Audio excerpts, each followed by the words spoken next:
Good morning! Usual Sunday tambike. So gamit natin si Kawasaki Z900. Doon tayo sa ating usual tambike sa Villa Francesca.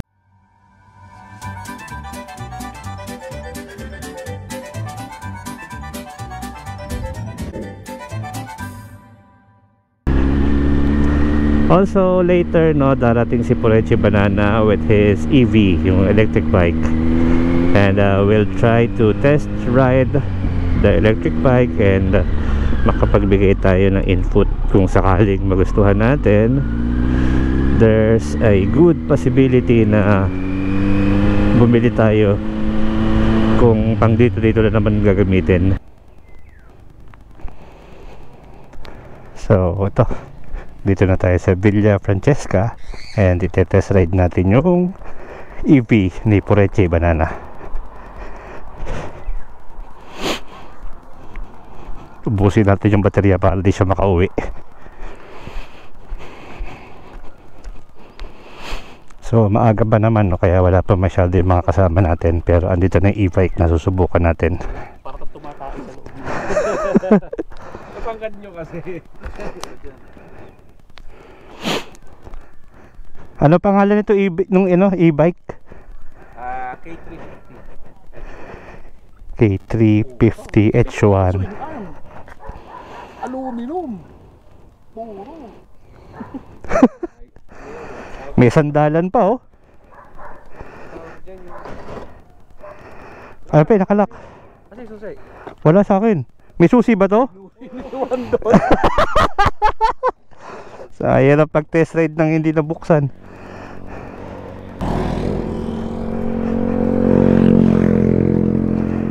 Parang din parang motor din 1, 2, 3 yung gear. Yung wag nyo pang ano yun? 1, eng, teng, ginaganon. Saan? Ito.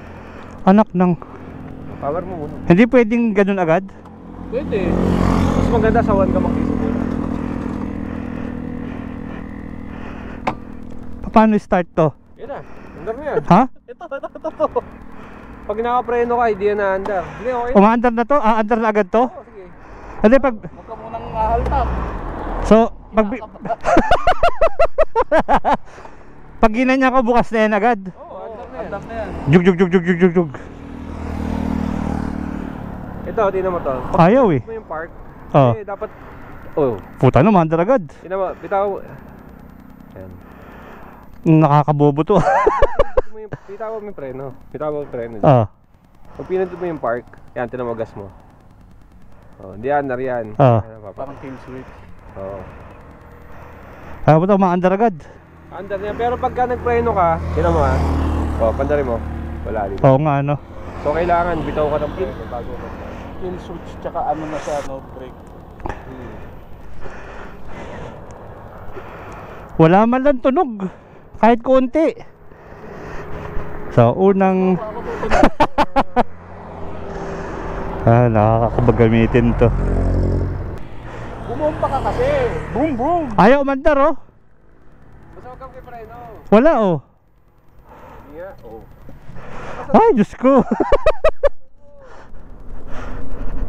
So, unang subok dito sa EV. Walang katunog-tunog, Diyos ko po. So ayan, ang problema dito ang taas ng ng manibela, ang baba ng upuan, tas very comfortable yung pwesto natin. Preno natin, subukan natin yung brake. Ayan, maganda naman ang kapit. Natatawa ako, Diyos ko. Okay, ayusin ko lang itong side mirror natin na sobrang taas. So pag hindi ka talaga sanay sa EV, maninibago ka. Coming from Z900 to an electric bike, yan. Ito yung first experience natin using this bike, and maganda naman manakbo pero walang tunog kasi.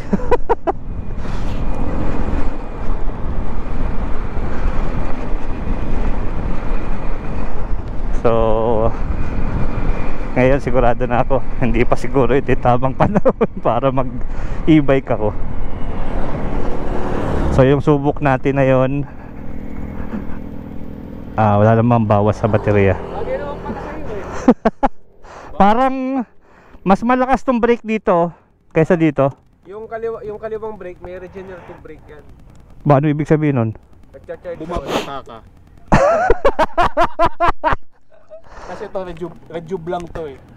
Ano, regenerate. Hindi naman mukhang maliit sa akin. Picture lang kita. Wait lang. Doon ako kay Brad.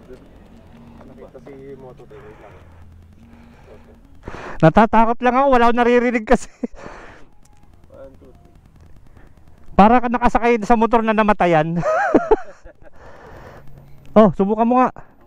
Tignan natin. Paano to? Patayin ko muna. Oh, patayin mo. Baka gumandar mo kita. Uy, uy, uy. Sa 240. 245 natin. Ano yung sakit? Oh, sakto sa'yo. Dito ba? Hindi mukhang maliit. Yan, baka. 1, 2, 3. So, Z9 versus 650. No? Tapos sumubok ng e-bike. Ayan. So, nakakapanibago. Sobrang nakakapanibago. Yung owner ng EB, si Purechi. Matatay ba? So si Purechi Banana official reseller ng e-bike na to. Ano? 68 hulugan pa raw. Hulugan. Oh, ayan no. Saka may warranty to. 6 months warranty. Ayun no, 6 months warranty. Ilang years to pay? 1 year. Ito nakano ito yan oh. So sa mga interesado PM lang kayo. Naka Oh. 3,000 watts na yan. Itong motor niya. 5-6 a month. Tapos pag dinivide mo by 30 days. Magkano down? 20. 20. So yung balance ang 48 divided by 1 year. Oh. O magkano lang yun? 48 divided by 12. 4,000. Paano yan pag binili nakakahon? Oh. 133 lang per day. Tawag dito. I-unbox pa, i-assemble pa to pag bibili. Ayan no. Makakapili ng kulay. Oo naman. May green. Ha? Green. Sure sa green eh. Wala. Kung may green, sige, usap tayo ulit. Yan oh. Apartment. So yung compartment malaki, parang NMAX oh. Ang may breaker. Ano to? Charger. Siyempre, pag kami e-bike ka, dapat may doon extension. Ayun, libre to. Hindi, akin. Ito, maganda dyan yan, no? Naka 3,000 watts na to na Ayan, no? Ano ibig sabihin yan? Yung motor. Hindi kasi yung iba sa 1,500 watts lang eh. Oh, May makikita kang keso na na model 1.5 watts, saka tinan mo yung wire malaki. Ito upgraded version kasi ito, kaya 3,000 watts. so yung 68 ganyan na makukuha. Oh. Saka naka-swing arm na rin. Oh, tamo puta, e-bike naka-swing arm. So, ano rin yan? May charger ng cellphone dito. Oh. Nasaan controller yan? Sa ilalim eh, sa loob. Dito. Tapos ang baterya niya. Kaya ito, baterya mo lang. So ayan sa mga interesado sa EV. 68, 1 year to pay. Ang down payment is 20,000. Sa mga interesado, kontakin nyo lang si Purechi Banana. Yan pa. Mukhang solid to. So pagka may interesado, may available unit naman anytime. Oo. O may pa yan, may parang lead time kung kailan makukuha pag nag-order. Wala, basta pupuntahan natin sa warehouse. Kasi kailangan i-unbox eh.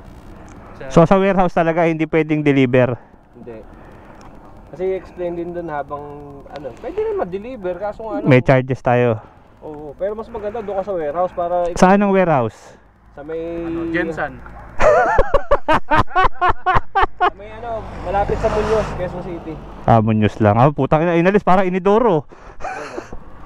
So ito yung Controller. ito yung baterya. Oh, anim yan. 1, 2, Parang baterya ng kotse 5, 6. Ito yung controller. Mukhang onesie yan eh. Oh.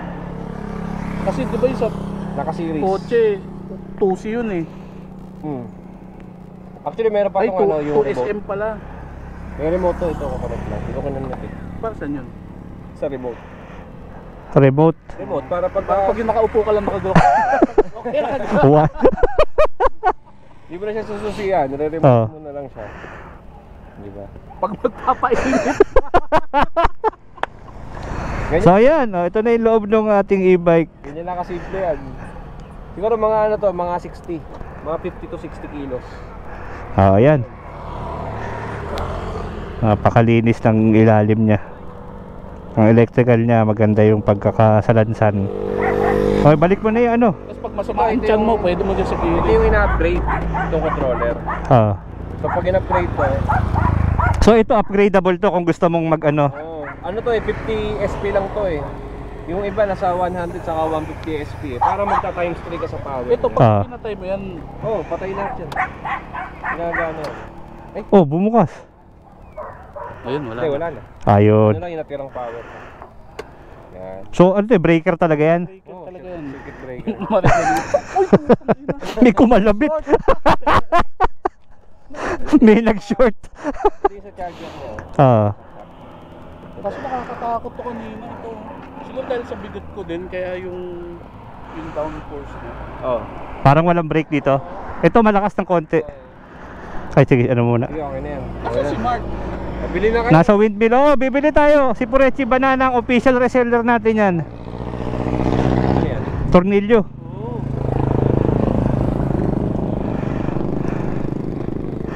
So again, no, ito yung EV na binebenta ni Purechi Banana. Ang cash price 68,000, offer for installment. Saka, Tapos 20,000 down payment, 1 year to pay yung balanse. So again, sa mga interesado, message lang kayo, PM lang. May mga available time per se nitong EV na to. oh, pag isa lang dito, gusto nila mag-test ride.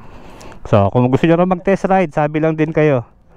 Sakay dito sa Tambayan. Every Sunday, andito yan sa tambike area natin para masubukan ng mga interesado. Itong Oh, kasama yan. kasama na rin itong backrest, pero pwedeng wala. Oh, pwede tanggalin yan. Ayun, dito muna. Kain muna kami.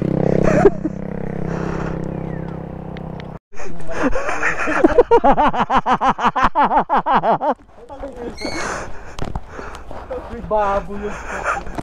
Kaya ano, yung galing dito. Oh.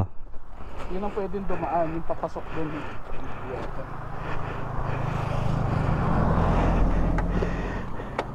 Yung itim mo, matalim.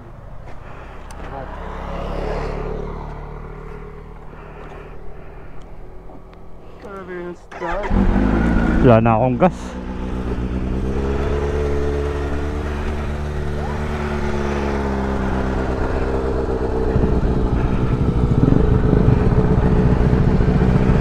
Ito yung mga kasama natin.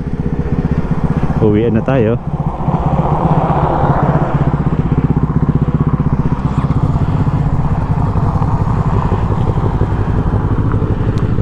Nagkakaroon na ako ng sakit to. Bakit? Tulong ko starter. Ikaw hindi ka makapag-ano. Kasi na may epidemic. Nagsimula kay Mark yan eh.